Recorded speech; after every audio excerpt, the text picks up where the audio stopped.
పెద్దలు కొంపల్లి యాదవ్ రెడ్డి గారు వారి స్వీయ అనుభవంతో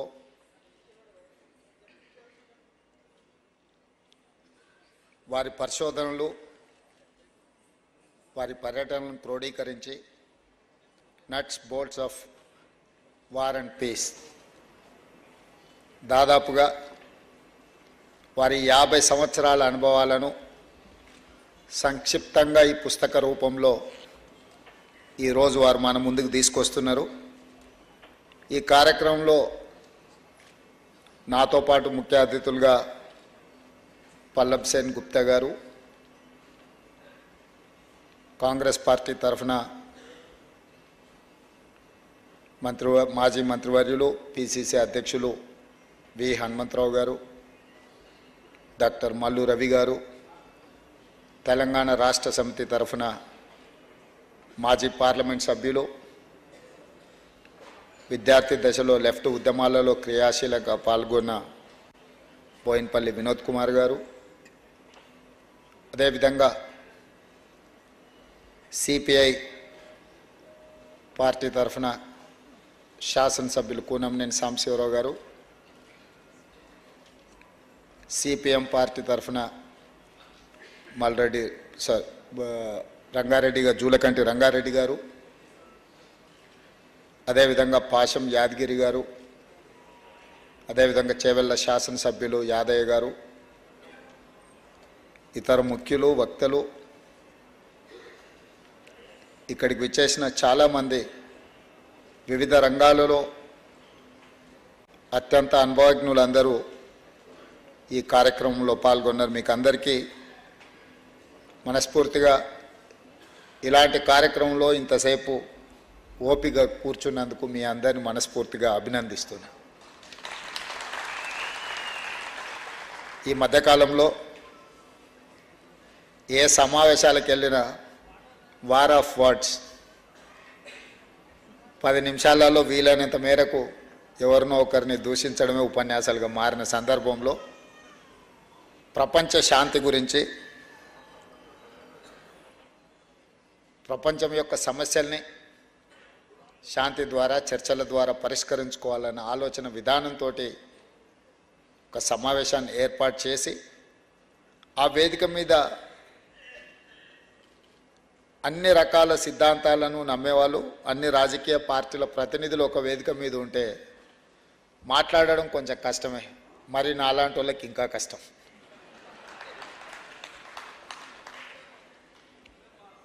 ఎందుకంటే నేను పాల్గొనేది 99% పార్టీకి సంబంధించిన సమావేశాలలో వేదికల మీద నుంచే ప్రసంగిస్తుంటాం కాబట్టి స్పష్టంగా ప్రత్యర్థులు ఎవరో తెలుసుకొని రాజకీయ ప్రత్యర్థులని దృష్టిలో పెట్టుకొని మాట్లాడుతుంటాం.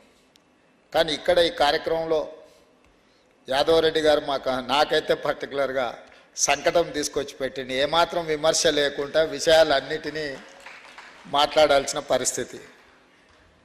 అయితే నేను ఒక్క మాట చెప్పదలుచుకున్నాను. చాలామంది సిద్ధాంతాలు చెప్తుంటారు, కానీ వాళ్ళు చెప్పే సిద్ధాంతాలను వాళ్ళు పాటించే వాళ్ళు చాలా కొద్దిమంది. కానీ యాదవ్ రెడ్డి గారు ఏ సిద్ధాంతం అయితే చెప్తాడో, ఏ సిద్ధాంతం అయితే ఈరోజు వారు మన ముందు పెట్టినరో వారు చిత్తశుద్ధితోని పాటించండి అని చెప్పి నేను మనస్ఫూర్తిగా చెప్పదలుచుకున్నాను. ఈ సందర్భంగా వారు విద్యార్థి దశ నుంచి వారు జైపాల్ రెడ్డి గారికి అత్యంత సన్నిహితులు. అంటే ఆ కనెక్షన్ ఏందో నేను చాలా సంవత్సరాలు ఆలోచన చేసిన కానీ నాకు అర్థం కాలే. ఇప్పుడు యాదమామ చెప్పడంతో వారికి ఇంగ్లీష్లో నైపుణ్యం ఉండడం వల్లనే జైపాల్ రెడ్డి గారికి అత్యంత సన్నిహితంగా వారు ఉన్నారని ఇప్పుడు నాకు అర్థమవుతున్నది. వాస్తవంగా సీతారాం ఏచూరి గారు, సురవరం సుధాకర్ రెడ్డి గారు లాంటి వాళ్ళు హార్డ్ కోర్ కమ్యూనిస్టులు అయితే జైపాల్ రెడ్డి గారు, యాదవ్ రెడ్డి గారు లాంటి వాళ్ళు వీళ్ళు సాఫ్ట్ సైడ్ ఆఫ్ కమ్యూనిస్టులు. వీళ్ళు ఎప్పుడు కూడా క్యాపిటలిజం వైపు కానీ కమ్యూనలిజం వైపు కానీ చూడలేదు. వీలైనంత మేరకు అలాంటి ఫోర్సెస్కు వ్యతిరేకంగా, అలాంటి ఫోర్సెస్ను నియంత్రించడానికి వీలైనంత మేరకు వాళ్ళు కృషి చేస్తూనే ఉన్నారు. విద్యార్థి దశలో కాంగ్రెస్ పార్టీ రాజకీయాలలో మొదలుపెట్టిన తర్వాత పరిణామ క్రమంలో కాంగ్రెస్ వ్యతిరేకమైన రాజకీయాలలో రాణించిన మళ్ళీ ఈ దేశం కమ్యూనల్ ఫోర్సెస్ విజృంభిస్తున్నప్పుడు ఈ దేశాన్ని కమ్యూనల్ ఫోర్సెస్ నుంచి కాపాడగలిగింది కాంగ్రెస్ పార్టీ అని చెప్పి జైపాల్ రెడ్డి గారు, యాదవ్ రెడ్డి గారు తిరిగి కాంగ్రెస్ వేదిక మీదకే వచ్చి ఎన్ఎస్యుఐ రాష్ట్ర అధ్యక్షుడి నుంచి ప్రస్థానం ప్రారంభించిన వారు మళ్ళీ కాంగ్రెస్ పార్టీనే ఈ దేశంలో కమ్యూనల్ ఫోర్సెస్ను ఆపగలదు, ఈ దేశంలో దళితులు, గిరిజనులు, ఆదివాసీలు, అత్యంత నిరుపేదలకు సంక్షేమము, అభివృద్ధి అందుబాటులోకి తీసుకురావాలంటే ఒక సోషలిస్ట్ విధానంతో ఈ దేశాన్ని అభివృద్ధి పదం వైపు నడిపించేది కాంగ్రెస్ పార్టీ అని వాళ్ళు బలంగా నమ్మడం వల్ల వారు కాంగ్రెస్ పార్టీలో తిరిగి రావడం జరిగింది.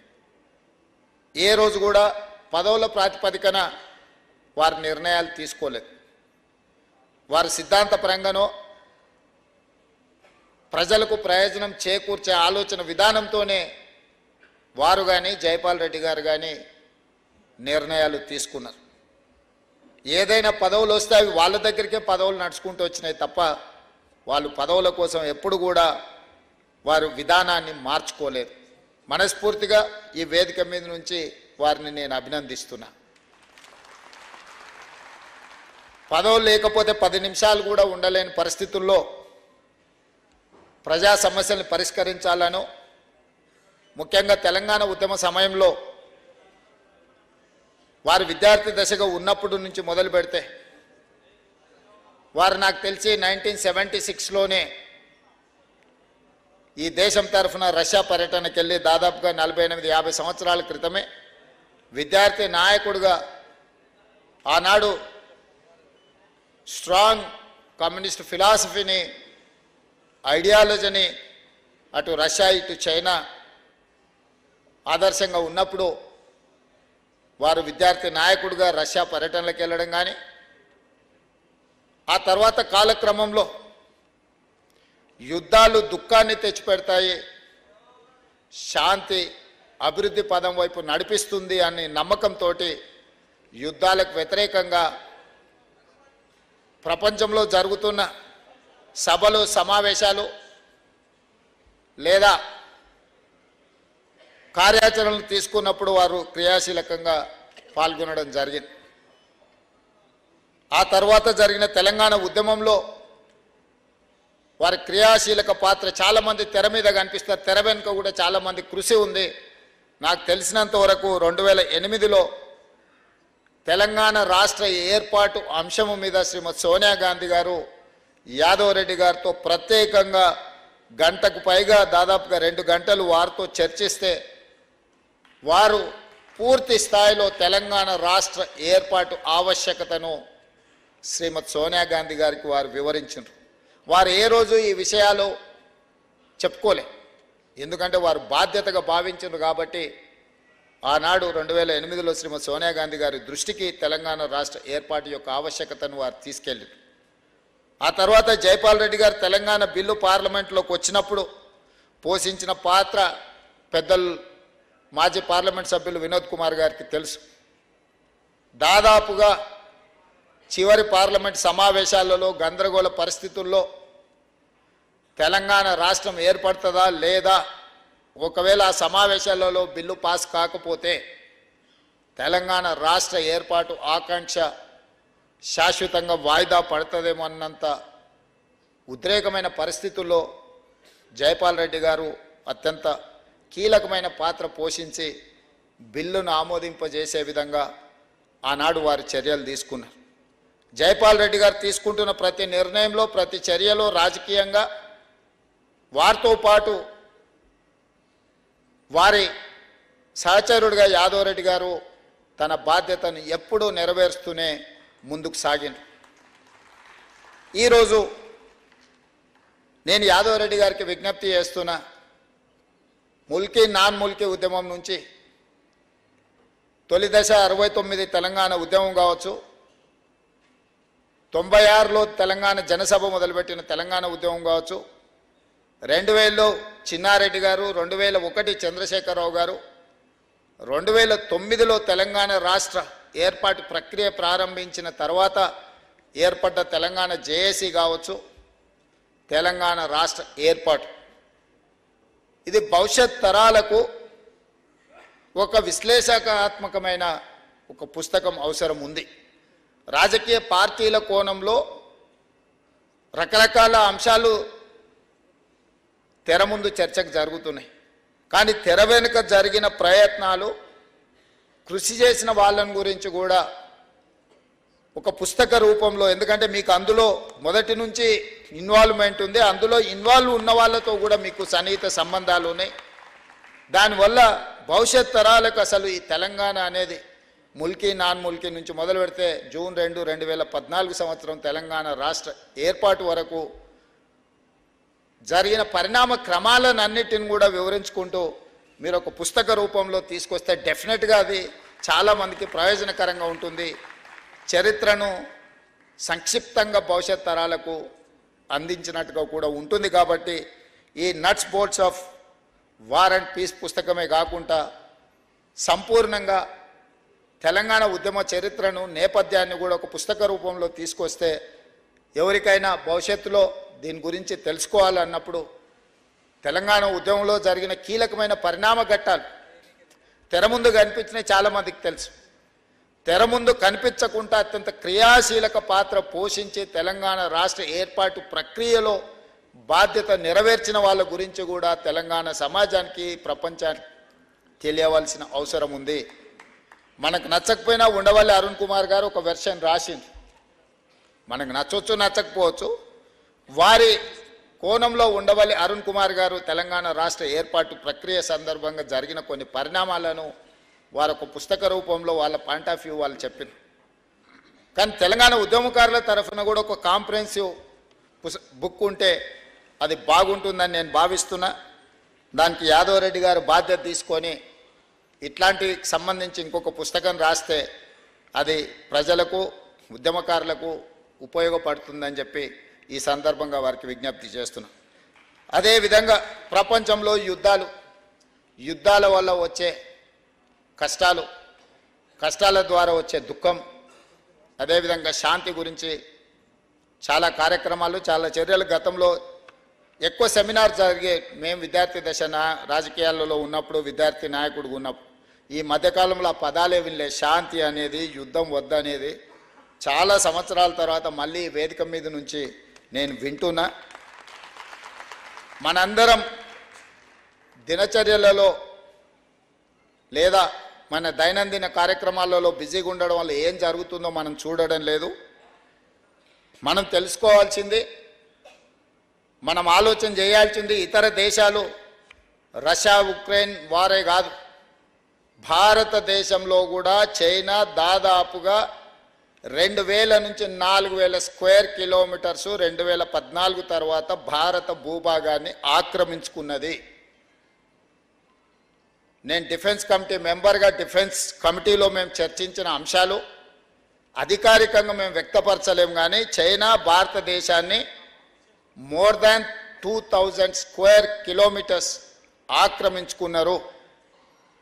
దీని మీద చర్చ చేయడానికి కానీ వాస్తవాలను బయట పెట్టడానికి కానీ పాలకులకు ధైర్యము లేదు, చర్చించే వాళ్ళు లేకుండా పోయినారు. అదేవిధంగా కల్నల్ సంతోష్ బాబు సూర్యాపేటకు సంబంధించిన వ్యక్తి చైనా దురాక్రమంలో భాగంగానే అమరుడైండు.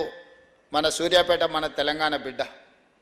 భారతదేశం కూడా యుద్ధాన్ని ఎదుర్కోవడం లేదు అని ఎవరన్నా అనుకుంటే భారతదేశాన్ని ఈ నవీన యుగంలో 2014 తర్వాత చెప్పనించి ఛాతీ వచ్చిన తర్వాత భారతదేశాన్ని ఆక్రమించుకున్న విషయాన్ని చాలామందికి తెలియకపోవచ్చు. తెలుసుకోవాల్సిన అవసరం, చర్చించాల్సిన అవసరం ఈ వేదిక మీద నుంచి చెప్పాల్సిన బాధ్యత నా మీద ఉన్నది.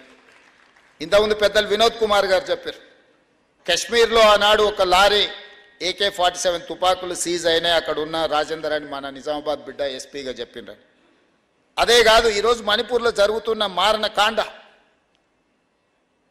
2 గిరిజన జాతుల మధ్యలో వైరుధ్యమో యుద్ధమో అన్నట్టుగా ఉంది. కానీ ఆ వైరుధ్యం, యుద్ధానికి కారణం అక్కడ సరఫరా అవుతున్న అధునాతనమైన AK-47 రైఫిల్స్ ఎక్కడి నుంచి వచ్చిన వేలాదిగా. అక్కడ ఉన్న ఖనిజ సంపదను దోసుకోవడానికి ఏ కార్పొరేట్ కంపెనీలు ఈరోజు అక్కడ అంతర్యుద్ధాన్ని ప్రోత్సహిస్తున్నాయి. నేను చాలా కాన్షియస్గా వాడుతున్న అంతర్యుద్ధము అని. అక్కడ రెండు జాతుల మధ్యలో కొట్లాడుతున్న వాతావరణం లేదు. మణిపూర్లో ఒక అంతర్యుద్ధం జరుగుతున్న వాతావరణం ఉంది. వేలాది మందిని ఊచకోత కోస్తున్నారు. రెండు జాతులుగా విడిపోయి ఎవరు కనిపిస్తే ఇంకొకరు ఉన్న పలంగా ఊచకోత కోస్తున్నారు. నేను ఒక 2 రోజుల కోసం మణిపూర్ పోయేసి వచ్చిన, రాహుల్ గాంధీ గారు పాదయాత్ర మొదలుపెట్టినప్పుడు. మన దేశంలో ఈరోజు రెండు గిరిజన జాతులు ఎదురుపడితే ఊచకోత కోసుకునే పరిస్థితి, అందులో అధునాతనమైన ఆయుధాలు వినియోగిస్తున్నారు వేలాదిగా. వేలాది AK-47 రైఫిల్స్ ఈరోజు స్వైర విహారం చేస్తున్నాయి మణిపూర్లో. భారతదేశము 140 కోట్ల ప్రజలకు ప్రాతినిధ్యం వహిస్తున్న కేంద్ర ప్రభుత్వము, భారత బలగాలు మణిపూర్లో శాంతిని నెలకొల్పలేవా? మణిపూర్లో ఉన్న ఆయుధాలను సీజ్ చేయలేవా? దీని వెనకాల ఉన్న కుట్ర, దీని వెనకాల ఉన్న కుతంత్రం, దీని వెనకాల దోచుకోవాలనుకుంటున్న ఖనిజ సంపద రెండు జాతుల మధ్యలో వైరంగం మార్చి ఈరోజు దేశంలో ఒక అంతర్యుద్ధం పరిస్థితి మణిపూర్లో ఉన్నది. ఇట్లాంటి వాటి మీద పార్లమెంట్లో చర్చ జరగకుండా రకరకాల వివాదాస్పదమైన అంశాలను తీసుకొచ్చి ఈ దేశంలో జరుగుతున్న ఒక భయానకమైన వాతావరణం మీద చర్చ జరగకుండా పోతుంది. అందుకే ఈరోజు చైనా దురాక్రమణ కావచ్చు, మణిపూర్లో జరుగుతున్న అంతర్గత పోరు, పేలుతున్న AK-47 తుపాకులు కావచ్చు, వీటన్నిటి మీద కూడా విస్తృత స్థాయిలో చర్చ జరగాల్సిన అవసరం ఉన్నది. వీటిని నియంత్రించాల్సిన బాధ్యత ఉన్నది. అప్పుడే ఈ దేశంలో శాంతి నెలకొల్పబడుతుంది. ఈ శాంతి మన దేశం యొక్క అభివృద్ధికి ఉపయోగపడుతుంది. ఇలాంటి వాటి విషయంలో అవగాహన కల్పించాల్సిన బాధ్యత ఈరోజు ఈ వేదికకు ఉన్నది. ఉబైదుల్లా కోత్వాల్ గారి అధ్యక్షతన జరిగిన సమావేశం ప్రపంచ దేశాల శాంతినే కాదు, భారతదేశంలో జరుగుతున్న అప్రకటిత యుద్ధం ఏదైతే నడుస్తున్నదో ఈ అప్రకటిత యుద్ధం గురించి కూడా చర్చ జరగాలి, అవగాహన కలగాలి. కేవలం మన పిల్లలు ఐటీలో చదువుకోవాలి, ఇతర దేశాలకు పోవాలి, ఉద్యోగాలు సంపాదించుకోవాలి, ఆస్తులు పెంచాలన్న ఆలోచన కాకుండా మన యొక్క విధానంలో మన యొక్క విధానాలను వీటన్నిటిని కూడా మన దృష్టిలో పెట్టుకోవాలి. అదేవిధంగా మిత్రులు అదాని గురించి ప్రస్తావించారు. ఇది మన చేతిలో లేని విషయము. ఎందుకంటే కేంద్ర ప్రభుత్వం అనుమతితో గత ప్రభుత్వమే అన్ని ఒప్పందాలు చేసుకొని ఈరోజు డ్రోన్స్ కానీ ఇతరవి కానీ గత ప్రభుత్వాలు చేసుకున్న ఒప్పందాలు, లిబరలైజేషన్ పాలసీ తర్వాత, ఓపెన్ ఎకానమీ తర్వాత కార్పొరేట్ కంపెనీలతో మనం చేసుకున్న ఏ ఒప్పందాలనైనా యూనిలాటరల్గా వన్ సైడ్ నుంచి క్యాన్సిల్ చేయడానికి ఉండదు. డెఫినెట్గా మీరు చెప్పిన విషయాన్ని రాష్ట్ర ప్రభుత్వం పరిశీలిస్తుంది. ఎందుకనంటే ఈ డిఫెన్స్ రిలేటెడ్ ఈ ప్రభుత్వం నరేంద్ర మోడీ గారు ప్రధానమంత్రిగా అయిన తర్వాత 100% ప్రైవేట్ పెట్టుబడులను ప్రోత్సహించే విధానాన్ని రాజ్యాంగాన్ని సవరించి వారు ప్రైవేట్ పెట్టుబడులను ప్రోత్సహించడానికి ఈ డిఫెన్స్ రిలేటెడ్ దీంట్లో మన దేశమే విధానాలను మార్చుకున్నది. ఈ మార్చుకున్న విధానాల నేపథ్యంలో ఒక కార్పొరేట్ కంపెనీతో ఏ ఒప్పందం చేసుకున్నా రాష్ట్ర ప్రభుత్వం యూనిలాటరల్గా క్యాన్సిల్ చేయడానికి ఉండదు. డెఫినెట్గా మీరు ఏదైతే అంశాలను ప్రస్తావించిందో, ఈ వేదిక ప్రస్తావించిందో, ఇక్కడ అదానీ అనేది సమస్య కాదు. అదానీ లాంటి వాళ్ళు ఎంతోమంది డిఫెన్స్ ఉత్పత్తి అంటే వీటిని ఉత్పత్తి చేసే పరిశ్రమలు ఉన్నాయి. వాటన్నిటి పట్ల ఒక విధానపరమైన నిర్ణయం తీసుకోవాలి. డెఫినెట్గా మీరు ఇచ్చిన సూచనను వ్యక్తులను దృష్టిలో పెట్టుకోవడం కాదు, విధానపరమైన ఆలోచనలతోని ప్రభుత్వం వైపు నుంచి చేయగలిగిన ప్రయత్నాలు ఏమన్నా ఉంటే తప్పకుండా చేస్తామని చెప్తూ, యాదవ్ రెడ్డి గారు మాకున్న పరిచయము సంబంధము చాలామందికి తెలిసి ఉండొచ్చు, తెలియకపోయి ఉండొచ్చు. దాదాపుగా నాకు వ్యక్తిగతంగా 35 సంవత్సరాల నుంచి వారితో చాలా సన్నిహిత సంబంధాలు ఉన్నాయి. వారిని యాదవ్ రెడ్డి గారుగా కాకుండా యాదవ్ మామ అని మేము అందరం పిలుచుకునేంత సన్నిహిత సంబంధాలు ఉన్నాయి, కుటుంబ సంబంధాలు ఉన్నాయి. వారి పట్ల మాకు అపారమైన గౌరవం ఉన్నది. రాజకీయాలలో చాలామందితో పరిచయాలు ఉంటాయి కానీ అపారమైన గౌరవం ఉండేది కొద్దిమంది వ్యక్తుల పట్లనే. నాకు తెలంగాణ రాష్ట్ర ముఖ్యమంత్రిగా యాదవ్ రెడ్డి గారి పట్ల అపారమైన గౌరవం ఉన్నది. వారిని మేము ఏ హోదాలో ఉన్నా వారి గౌరవం తగ్గకుండా వారి మర్యాద పెంచే విధంగానే మా నిర్ణయాలు, ఆలోచన వారితో సన్నిహితం కొనసాగుతుంది. ఈ కార్యక్రమానికి ఇంతమంది విచ్చేసి ఈ యొక్క మంచి పుస్తకావిష్కరణ కార్యక్రమంలో పాల్గొన్నందుకు మనస్ఫూర్తిగా మిమ్మల్ని అందరినీ అభినందిస్తూ సెలవు తీసుకుంటున్నా. ధన్యవాదాలు మిత్రులారా.